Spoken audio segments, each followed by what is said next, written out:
Certaines familles ukrainiennes qui ont fui la guerre rencontrent d'importantes difficultés dans les pays qui les accueillent. C'est le cas de Valentina Cassian qui est arrivée en Espagne avec sa famille. Pendant une semaine, nous sommes restés dans un hôtel à Madrid. Puis un matin, nous nous sommes retrouvés avec nos valises à chercher un endroit où passer la nuit, un endroit où manger. Nous ne savions pas où aller, à qui nous adresser, à quelle organisation demander de l'aide.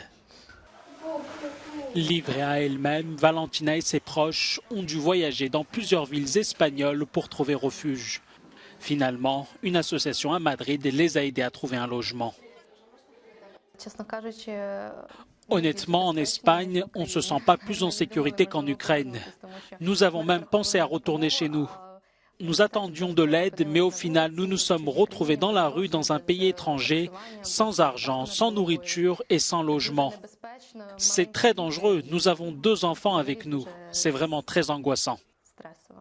La Fondation Madrina dispose d'un centre où elle reçoit les appels des réfugiés ukrainiens.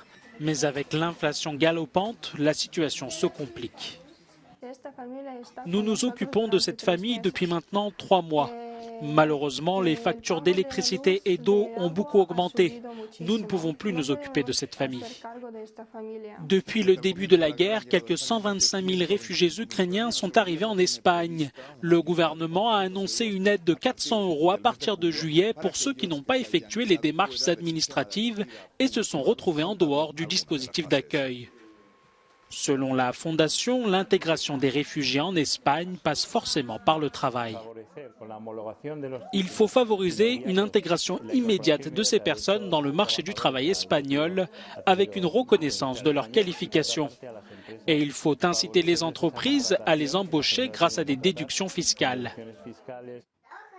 De son côté, le gouvernement espagnol a annoncé qu'il n'y avait pas de familles ukrainiennes sans logement, affirmant qu'il y aurait suffisamment de place pour tous les réfugiés venant d'Ukraine.